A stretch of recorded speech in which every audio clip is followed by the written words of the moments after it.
Hello everyone, स्वागत करुच्च YouTube channel Odisha study every. तो पे आज आम पढ़ा +3 first semester political science honours core paper 2।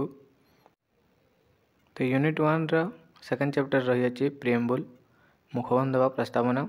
तो आज आम प्रिएम्बुल विषय आलोचना करवा। तो जो मैंने चैनल को प्रथम थर आसुँच चैनल को सब्सक्राइब करदेव, बेल आइकन को प्रेस कर ऑन नोटिफिकेशन ऑन करदेव, जहाँद्वारा परवर्ती वीडियो आप सर्वप्रथम पाइपर। तो चलतु आज क्लास को आरंभ करवा। मुखबंध व प्रस्तावना preamble nature of state and constitutional values. तो देखो,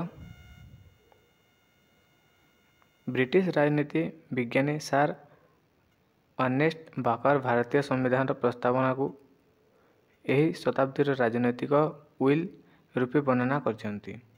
ब्रिटिश राजनीति विज्ञानी सर अर्नेस्ट बाकर भारतीय संविधान प्रस्तावना को यही शताब्दीर राजनैतिक विल पॉलिटिक्स टेस्टामेंट रूपे वर्णना करछंती। यही प्रस्तावना संविधान प्रकृत उद्देश्य एवं यार आईनगत तथा नैतिक भित्ति संबंध में संक्षिप्त सूचना दी जाइए। एणु यथार्थ प्रस्तावना संविधान प्रणेता मानकर उद्देश्य और लक्ष्य प्रतिफलित करिछि। प्राय समस्त आधुनिक लिखित संविधान रे प्रस्तावनाटी संयोग करा जाइए। उदाहरण, युक्तराष्ट्र अमेरिका 1787 मसीह, स्विट्जरलैंड 1937 मसीह, जापान 1946 मसीह, पश्चिम जर्मनी 1949 मसीह, फ्रांस पंचम साधारणतंत्र 1972 मसीह प्रभृति देश मानकर संविधान ए क्षेत्र में विचार्य अटे। बुझीगला। मात्र संविधान व मौलिक आईन 1935 परी अनेक लिखित आईन रे एही भली प्रस्तावटी अभाव परिलक्षित होता है। किंतु केल्सन को मतरे, केल्सन कहले देख, जो संविधान रे प्रस्तावनाटी जोग करा जाय थाए ताहा साधारणतः राजनीतिक, नैतिक और धर्म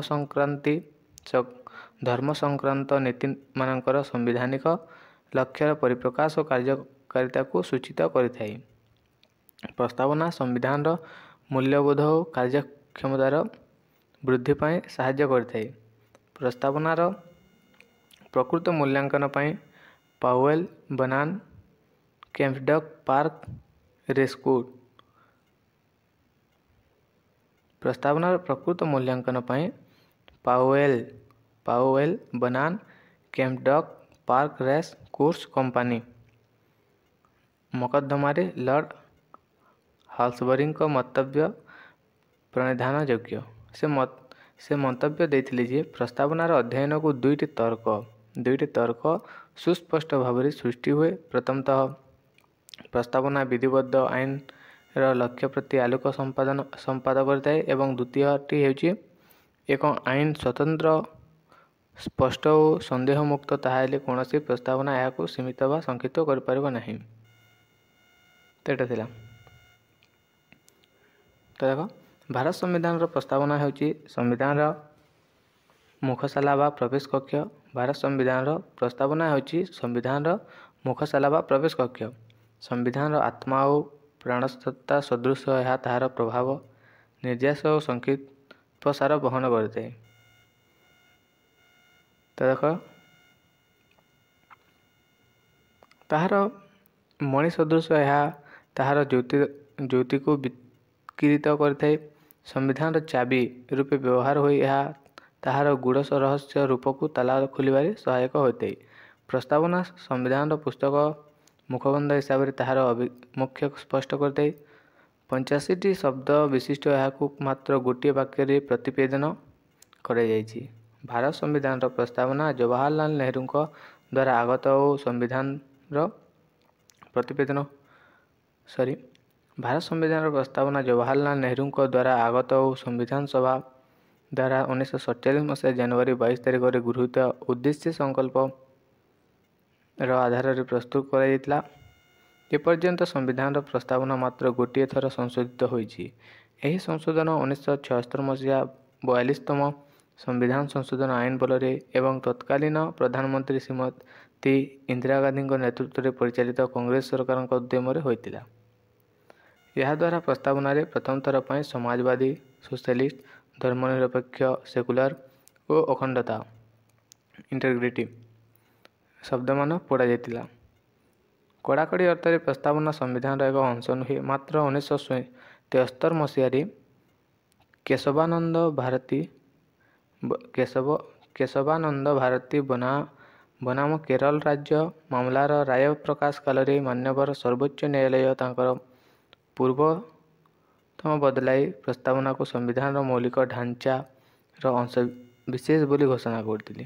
ତ ଦେଖ, ଆମ ସମ୍ବିଧାନର ପ୍ରସ୍ତାବନା ଘୋଷଣା କରି ଯେ ଆମେ ଭାରତବାସୀ ଭାରତକୁ ଏକ ସାର୍ବଭୌମ ସମାଜବାଦୀ ଧର୍ମନିରପେକ୍ଷ ଗଣତାନ୍ତ୍ରିକ ସାଧାରଣତନ୍ତ୍ର ରୂପେ ସଂସ୍ଥାପିତ କରିବା ପାଇଁ ଏବଂ ଏହାର ସମସ୍ତ ନାଗରିକଙ୍କୁ ସାମାଜିକ, ଅର୍ଥନୈତିକ, ରାଜନୈତିକ ନ୍ୟାୟ, ଚିନ୍ତା, ମତ ପ୍ରକାଶ, ଧାରଣା, ଧର୍ମବିଶ୍ୱାସ, ଉପାସନା, ସ୍ୱାଧୀନତା, ମର୍ଯ୍ୟାଦା ଓ ସୁଯୋଗ ସମାନତା ପ୍ରଦାନ କରିବା ଏବଂ ବ୍ୟକ୍ତିର ମର୍ଯ୍ୟାଦା ଓ ଜାତିର ଏକତା ଓ ଅଖଣ୍ଡତା ସୁନିଶ୍ଚିତ କରିବା ପୂର୍ବକ ସେମାନଙ୍କ ମଧ୍ୟରେ ଭ୍ରାତୃତ୍ୱତା ପ୍ରୋତ୍ସାହିତ କରିବା ନିମନ୍ତେ ସତ୍ୟନିଷ୍ଠ ଭାବରେ ସଂକଳ୍ପ କରିଥାଉ।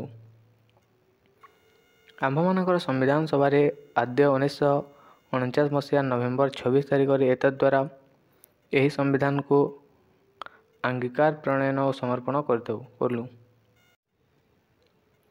We, the people of India, having solemnly resolved to constitute India into a sovereign, socialist, secular, democratic republic and to secure to all its citizens the justice, social, economic and political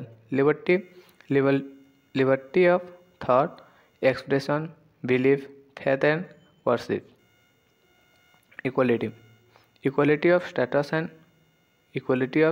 and of opportunity, and to promote among them all fraternity, assuring the dignity of the individual and the unity and integrity of the nation. In our Constitution Assembly, this 26th day of November, in our Constitute Assembly, this 26th day of November 1949, do hereby adopt, enact and give to ourselves this Constitution. ଆମର +3 first semester political science honours core paper 2 ର unit 1 ର ପ୍ରିଏମ୍ବୁଲ୍। ଆଶା କରୁଛି ଭିଡ଼ିଓଟି ଭଲ ଲାଗିଥିବ। ଭିଡ଼ିଓଟି ଭଲ ଲାଗିଥିଲେ ତୁମ ସାଙ୍ଗସାଥିମାନଙ୍କୁ ସେୟାର କରିଦେବ, ଯାହାଦ୍ୱାରା ସେମାନେ ମଧ୍ୟ ଉପକୃତ ହୋଇପାରିବେ।